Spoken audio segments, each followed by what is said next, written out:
I never thought I would find myself in a situation that resembled a soap opera, but here I am. My name is Jake, and I'm just a regular guy in my mid-30s, living a life that I always thought was pretty solid. I have a decent job in IT, a cozy home in the suburbs, and a wife named Sarah who I believed was my partner in every sense of the word.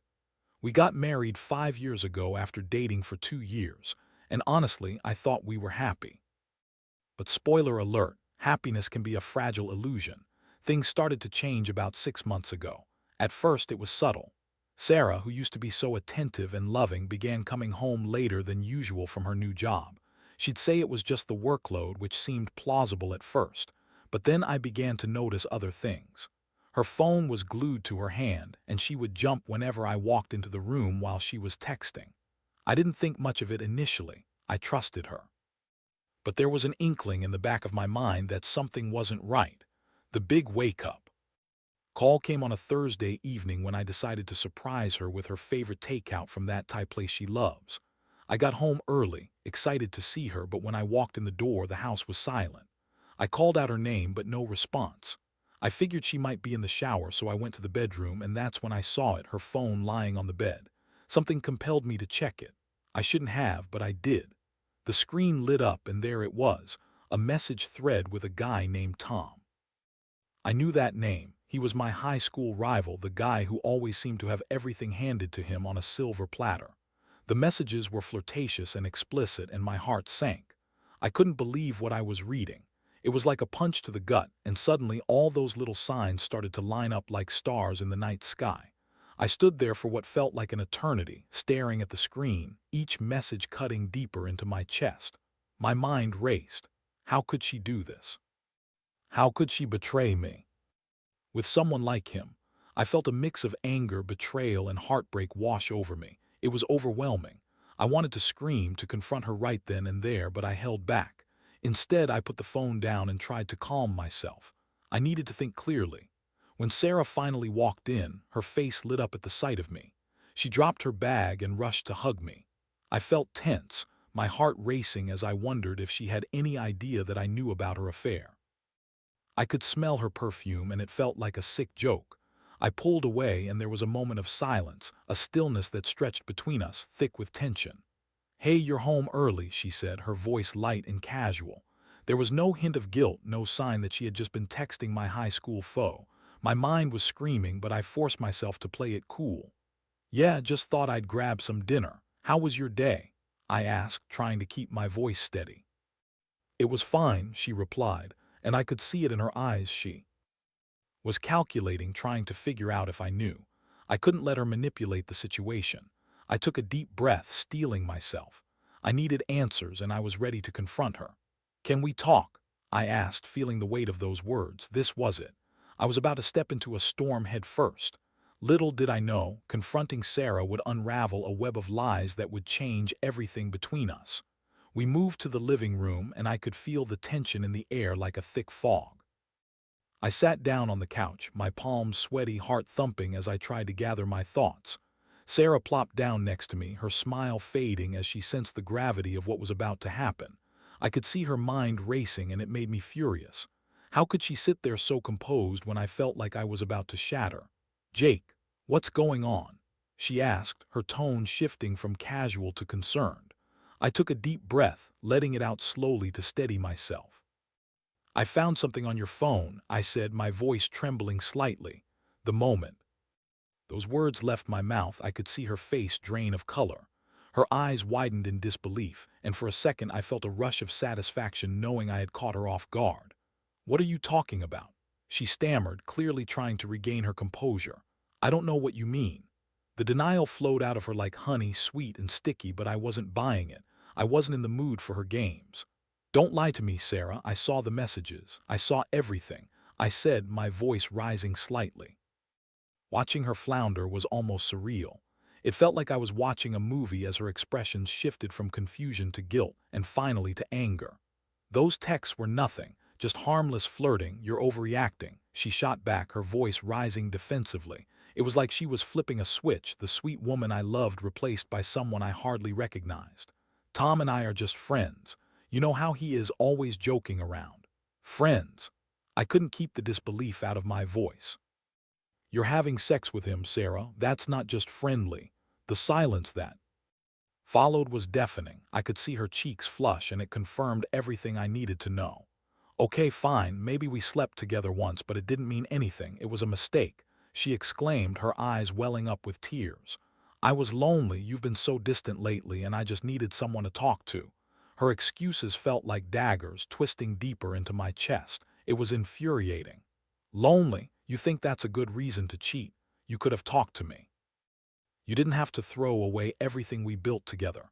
I could see the fight leave her momentarily, and for a fleeting second I hoped she might actually understand the enormity of what she had done. But then she snapped back, her anger flaring up again. You're just going to make this about me, aren't you? You always do. What about your late nights at work? You think I didn't notice? This was it, the blame game. I had been preparing for this moment. It's not about me, Sarah. This is about you choosing to betray me with him. I didn't ask for this, I said, my voice low but firm. I was struggling to keep my emotions in check. Her defenses crumbled and she burst into tears. I didn't mean to hurt you, Jake, I swear. It just happened and I didn't think. But her words felt hollow, excuses rolling off her tongue to save herself from the consequences of her actions. I was drowning in a sea of emotions, hurt, anger, betrayal. It felt like the world was closing in on me. You don't get to just play the victim here, Sarah. I can't believe you chose him over me. The confrontation had become a battlefield. I wanted answers, but all I was getting were half-hearted apologies and empty excuses. I was done playing nice. As she sat there, sobbing and trying to make me feel guilty for her choices, I felt a shift inside me. I could either wallow in this heartbreak, or I could find a way to reclaim my life. I was done being the victim in this twisted situation, and that realization ignited something in me, a spark of revenge, perhaps. But for now, I had to process everything. The feelings of betrayal were raw, and I needed to figure out my next steps. After the confrontation, I felt like I was walking around in a haze. Sarah's tears and explanations echoed in my mind, but none of it mattered. The image of her with Tom haunted me, and I couldn't shake the feeling that I'd been blind to the signs. I spent the night tossing and turning, my heart racing with a mix of anger and betrayal. Sleep eluded me, and I eventually found myself sitting on the couch in the living room, staring blankly at the wall, trying to process how everything had gone so horribly wrong. In the days that followed, Sarah attempted to talk to me, to apologize constantly, but I was done listening to her excuses. The more she tried to explain, the more I felt like I was being gaslit. It was a mistake, she kept saying, as if that would magically erase the pain she had caused. I didn't want to hear it anymore. Each time she approached me, it felt like another jab to an already bruised heart. I needed space, and more importantly, I needed a plan. The realization that Tom was my high school rival made things even more unbearable. I recalled how he always seemed to have everything handed to him: good looks, social status, and now, apparently, my wife. It was infuriating. I couldn't let this betrayal go unpunished. I didn't want to be the guy who sat back and let life throw punches. I wanted to take control. Instead of wallowing in self-pity, I began to plot my revenge. I had to admit, it gave me a thrill. I started gathering information about Tom. I recalled that he owned a small construction business, and I became determined to find a way to make his life difficult. It wasn't just about hurting Sarah. It was about showing her the consequences of her actions. If she wanted to throw our marriage away for him, I was going to make sure it cost him dearly. I spent hours online, researching everything I could find about Tom's business. I discovered he had a few pending contracts and some ongoing projects that were under scrutiny due to safety violations. I also found out that he had a history of cutting corners to save money. It was a goldmine of information that I could use against him.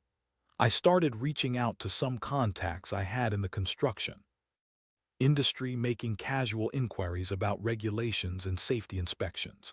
It was slow going at first, but gradually I pieced together a plan. My anger fueled my determination. I wasn't going to be the victim anymore.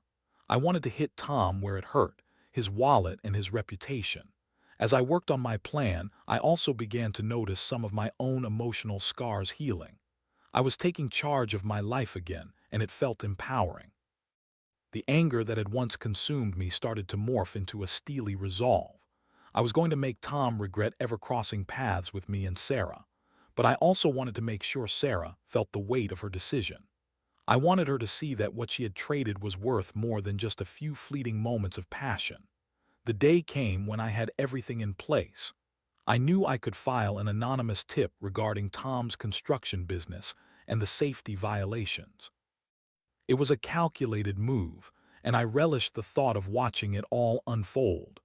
The idea of him losing contracts, facing lawsuits, and possibly damaging his reputation made my heart race with satisfaction. But there was still one more piece to the puzzle. I decided that I needed to confront Tom directly, not only to make him aware of the consequences of his actions, but also to see the look on his face when I made it clear that I knew everything. I was ready for this confrontation. That evening, I set up a meeting with him under the guise of discussing a potential partnership. I wanted him to think I was just another business guy looking to make a deal.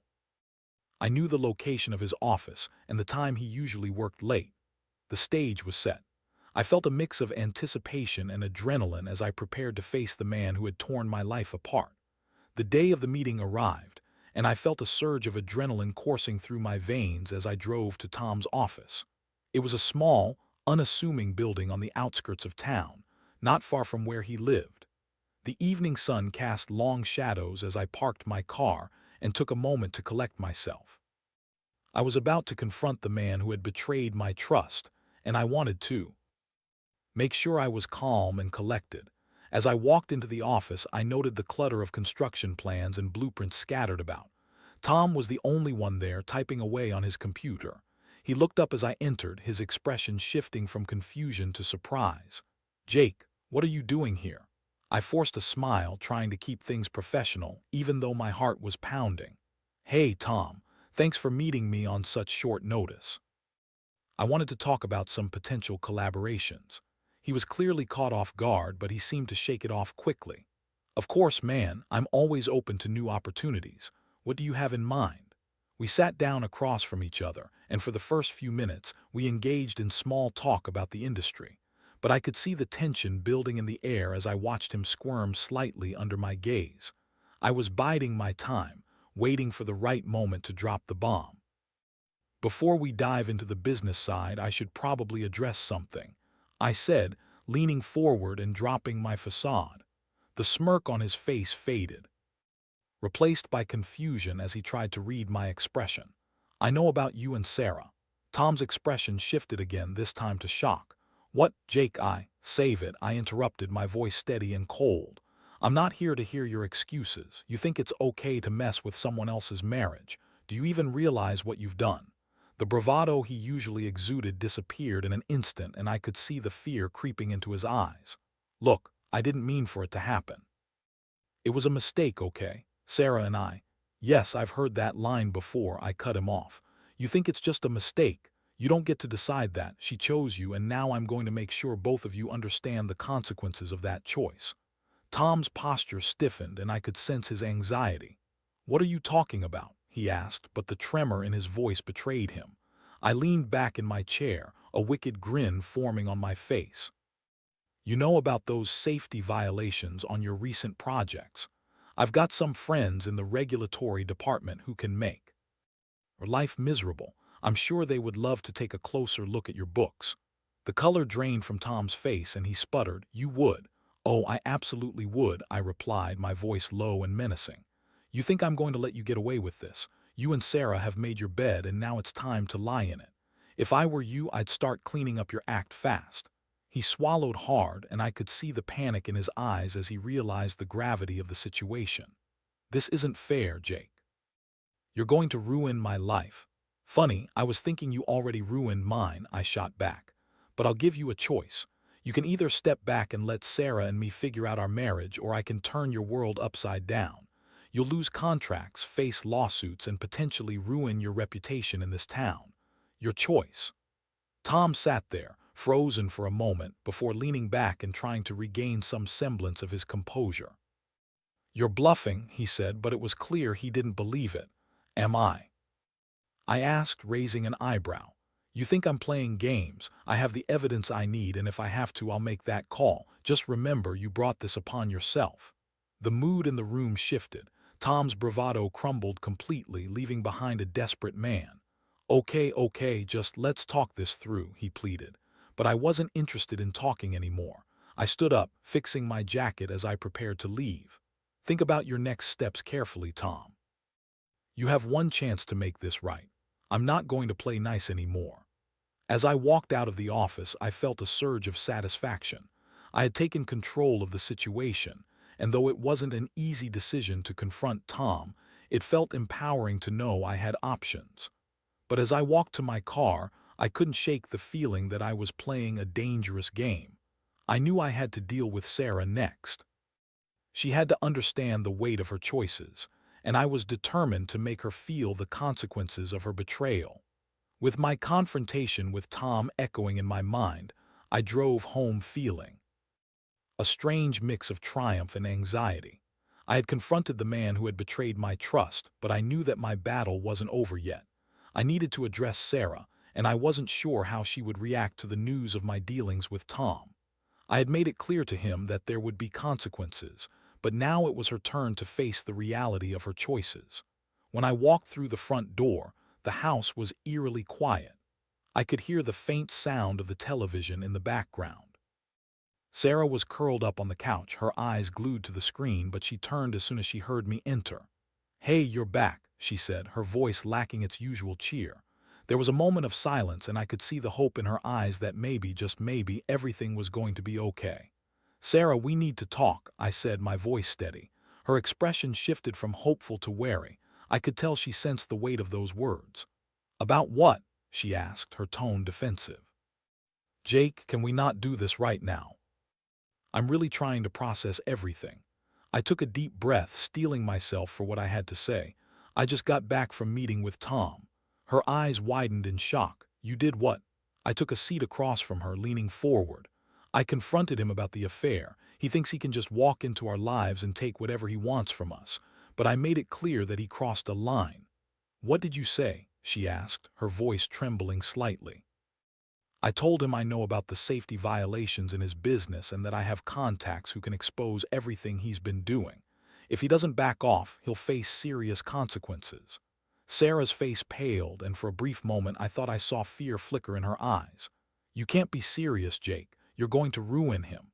"Why not? He's already ruined us," I retorted, my anger flaring up again. "You think this is just going to blow over? You cheated on me, Sarah. You threw away our marriage for him, and now you want me to feel sorry for him." Her facade of calm was dissolving, and I could see the panic setting in. "But this is insane. You don't know what you're doing." "Actually, I do. I'm taking control of my life again, and if it means holding Tom accountable for what he did, then so be it," I said, feeling a surge of confidence. But as I spoke, I could see the realization dawning on her face. "Jake, please, you don't understand the consequences of this," she pleaded, her voice rising in desperation. "If you make this public, it will destroy everything: our lives, our friends, our reputation." I leaned back, letting her words sink in. It was the same line of reasoning that she had used to justify her affair, self-preservation above all else. "So, you're saying you care more about your image than the fact that you cheated on your husband? That's not fair," she shot back, her anger bubbling to the surface. "I made a mistake, but you're going to ruin everything. Can't we just fix this together?" "Fix it?" I laughed bitterly. "You want to fix this by pretending it didn't happen, by sweeping it under the rug. That's not how this works, Sarah." Tears welled up in her eyes again, and it was clear that she was struggling to maintain her composure. "I'm sorry, Jake. I really am. I didn't mean for any of this to happen," she sobbed. "Your apologies mean nothing right now," I said, feeling the weight of the betrayal heavy on my heart. "You made your choice. You chose Tom over me. Now you have to live with the consequences of that choice." The room was filled with silence as we stared at each other, and I could see her processing everything I had said. This wasn't just about me anymore.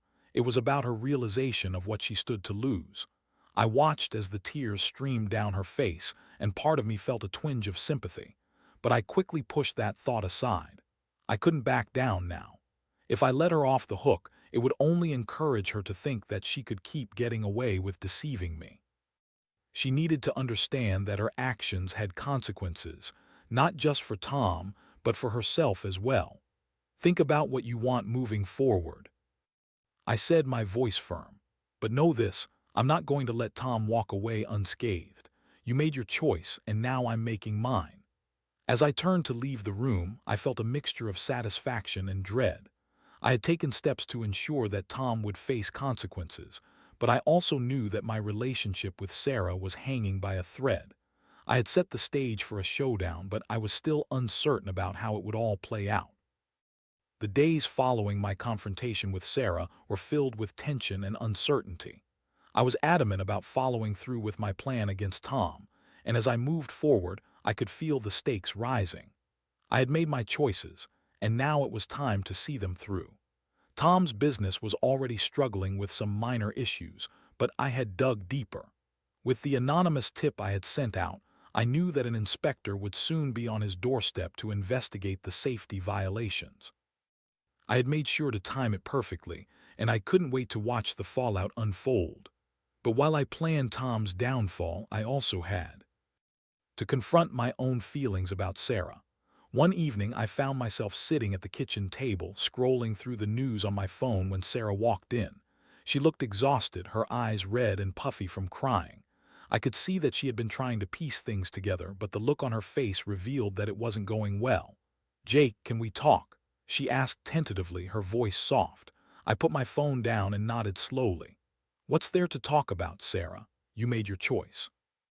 "I know, but I've been thinking about everything about us," she said, taking a seat across from me. There was a hint of desperation in her eyes, and I could see that she was pleading for a chance. "I want to make things right. I want to try again." "Try again after what you did," I said, my voice rising slightly. "How can I trust you? You cheated on me with Tom, and now you expect me to just forget it and move on." "I know it's not that simple," she replied, her voice trembling. "But I've realized how much I took for granted. Losing you is terrifying, Jake. I don't want to lose what we had." It was hard to watch her in that moment, her vulnerability laid bare. There was a part of me that wanted to feel empathy, to offer her forgiveness, but the pain of her betrayal was still fresh in my mind. "You think saying you're sorry is enough? You broke my trust. You broke us." "I'll do anything to make it up to you," she said earnestly. "I can go to therapy, whatever it takes.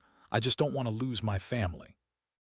Her words hung in the air, and I felt a mix of anger and sorrow. I had never imagined that we would reach this point, the point where she would beg for a second chance after tearing my heart apart. "What about Tom? You think he's just going to disappear? You're still involved with him, and I can't be in a relationship where I'm constantly questioning your loyalty." "I'll end things with him," she pleaded, desperation creeping into her tone. "I promise. I'll cut him out of my life completely. Just give me a chance to prove myself." I leaned back in my chair, contemplating her words. It was tempting to consider reconciliation, but I knew deep down that the wounds from her betrayal were still too raw. I wanted to stand strong and not fall for her emotional pleas. "I need time to think, Sarah," I said finally, my voice steady. "It's not just about you anymore. I have to think about what's best for me." "Please don't give up on us," she said, tears spilling from her eyes. "I can't lose you. I love you." The words hit me like a punch. Love. After everything, after she had thrown our marriage away for a fling with my rival, she still had the audacity to say she loved me. "You may love me, but you don't respect me," I replied, my voice firm. "And love isn't enough to fix what's broken." With that, I stood up and walked away. I felt the weight of her gaze on my back as I made my way to the living room. I needed space, not just to breathe, but to reflect on everything that had happened. A few days later, Tom's business was hit hard by the investigation. He lost several contracts, and news of the safety violations spread like wildfire in the community. I watched from afar, feeling a strange mix of satisfaction and remorse. It felt good to see him face consequences for his actions, but it also felt empty. As for Sarah, she was still trying to win me back. She was doing everything she could: therapy sessions, constant apologies, and even trying to show me that she was committed to change. but each time she reached out, I felt a wall growing higher between us. I couldn't shake the memory of her betrayal, and deep down, I knew that our relationship had lost its foundation of trust. I finally made the decision to move out. I found a small apartment nearby where I could have my space and begin to heal. The day I told Sarah was one of the hardest moments I'd ever faced. The pain in her eyes mirrored my own, but I knew it was the right decision. As I packed my things, I felt a weight lifting off my shoulders. I was taking control of my life again, reclaiming my happiness. I learned that sometimes walking away is the strongest thing you can do. In the end, I realized that this experience taught me a lot about love, trust, and self-worth. I wouldn't settle for less than I deserved, and I wouldn't allow anyone to dictate my happiness. Maybe one day I'd find someone who truly valued me, but for now I was focusing on myself and learning to heal. And that in itself felt like a victory.